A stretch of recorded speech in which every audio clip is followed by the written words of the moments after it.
So yeah, like these are a lot of verses that we have stood on in some of our really challenging times. Yeah. So yeah, I'll tell you a little story here. So in 2000 and when would this have been? 2008. 7, Um, I was working at a trust company at a bank or a brokerage firm, financial services company that I worked for, and our boss called us into the conference room for just a regular, what I thought was going to be a regular meeting. And he was just like he was actually my boss's boss, but like kind of one of the sweetest, gentlest guys I've ever met. But like was great at telling jokes. I mean, he like could hang with the executives, but he also like could hang with the peons like me. And just super kind guy, always upbeat and whatever. And anyway, so he calls us all into the conference room, and there's 20, 25 of us filing into a small conference room. We had to pull in extra chairs and all this. And I remember we all go in there, we're just all talking and whatever, and then he walks in and he's not smiling. And I'm like, that's weird. It's weird. Why is he not smiling? Yeah. Like I'd never seen him not smile, And so he, and like in my brain, I'm like starting to think, because we just been bought out by this bigger company. I'm like, oh man, I wonder if he got laid off. I wonder if like he's losing his job. And then like, as I'm thinking about this, I realized there's no way that he would be upset if he was losing his job. Like he would be making a joke about it, calling it early retirement or whatever. He'd be laughing about it. And it's like my brain starts putting all these pieces together. I'm like, oh, I think I know what's coming. And then I start seeing like tears well up in his eyes. And he's like, guys, there's no easy way to say this. And he tells all of us that the entire conference room, we're all being laid off. Yeah. And I remember thinking, like, I'd never gone through any of that before, anything like that.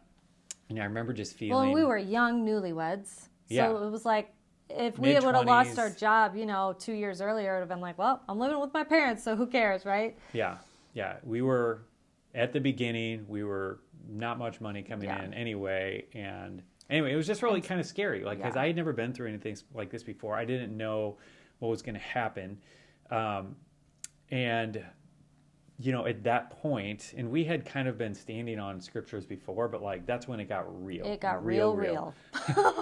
And from that point, and God led us out of that, but we began standing on scriptures just like this. So this devotional is full of prayers, a handful of prayers that we prayed and that we would always be praying whenever we were believing God provision. But it also has a bunch of scriptures that we would stand on when we're in these situations. And this isn't uncommon to what a lot of us are facing right now.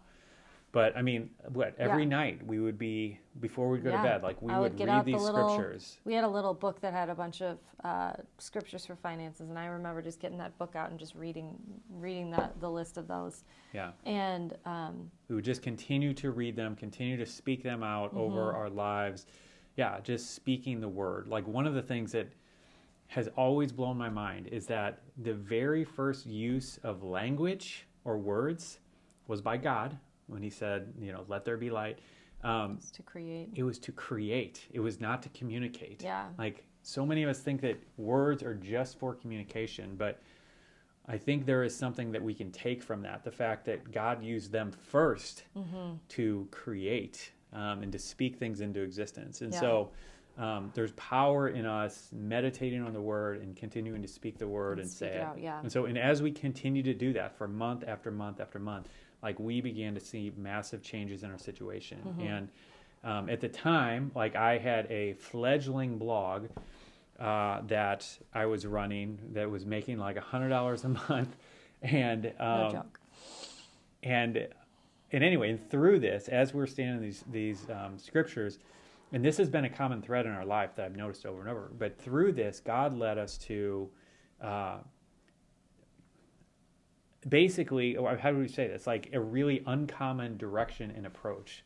Like God led me to not look for another job. So after I got laid off, I began like going down the process of looking for other jobs, and I felt like I was not supposed to, which made no sense at all. Yeah. Like you were making like $11 an hour at your job. Like we did not have enough money at all, and it just didn't make any sense.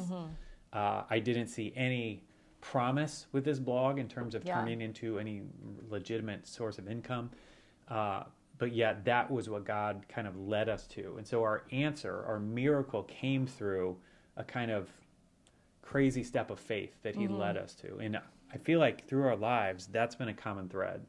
Yeah, So big time. get ready as you're standing on the Word and as you're praying for change in your life, whatever the change is, if it's financial or if it's something else, like get ready for God to suggest things for you to do that might not seem to make sense.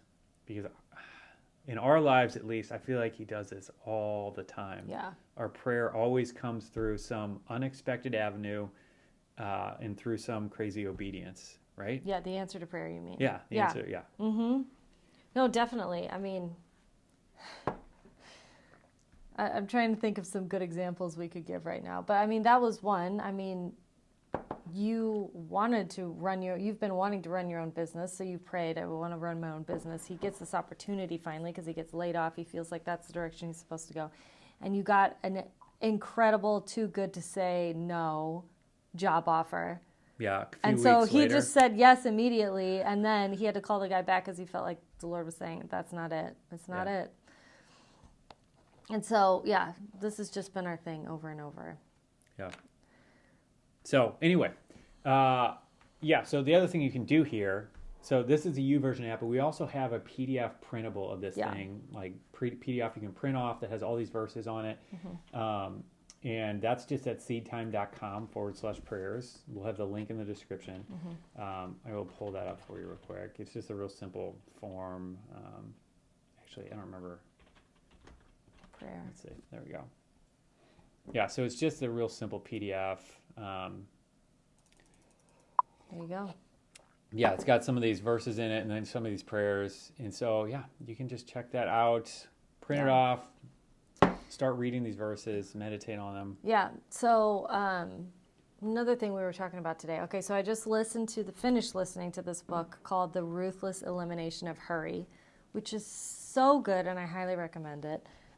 He had, did you read it or listen to it? I listened to it. I kind of want to get the physical copy of it because I feel like there's stuff in there that I want to remember. But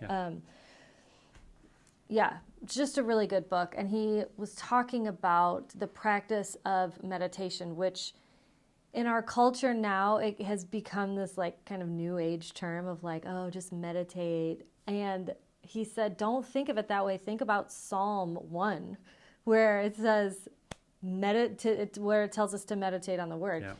And so they kind of tell you to empty your mind, like free your mind of whatever it's thinking about, whatever. But that's right. The biblical way to do this is to empty your mind of all the negativity and all the lies that you're believing about who you are and what you see as final, and fill it with what the word actually says. And this is just something huge. I mean, I've shared this a couple times. I just read this book that said, it was a book on prayer, and she said in there, the people who she's seen who have prayed and gotten the answers to their prayer, like, I guess the highest percentage out of out of all these people that she's met and prayed with, she said that they would study what the word says and meditate on that for like sometimes up to 2 weeks before they would even pray about a certain topic. They would just get in them what it says. I've only done this twice recently, but both times I've done it, I've really gotten a lot out of it. And I've just started writing down scriptures. Like if something sticks out at me, I'll just like start writing it down. And it slows you down while you're reading it so that you can allow the Holy Spirit to just illuminate it to you, you know? That's good. And I feel like so many times we just throw out these scriptures, I can do all things through Christ who strengthens me. And it's like, it doesn't mean anything. Like you're saying it so fast that it has absolutely no meaning to you. But then when that revelation comes and you're like, oh, I actually get this now. Like it's just, it's completely different. It's so rich and it means something to you. And then you have that as something that you can grab hold of and believe God for. So that's what the PDF is for, and the devotional on the Bible app are for, is so that you can actually get them in. You get the word in you so that you can believe God for whatever you need. I mean, this applies to anything. We're just doing it for finances because that's our thing.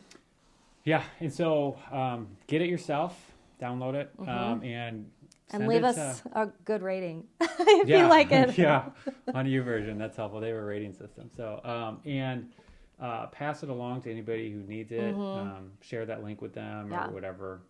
We're just trying to get it in the hands of as many people as possible right now because there's a lot of people who need to be standing on the Word. Yeah. And the Bible has a lot to say about this. There's a lot of verses about money. I mean, depending on who you ask, it's anywhere up to about 2,000, which is crazy. Jesus talked a lot about money.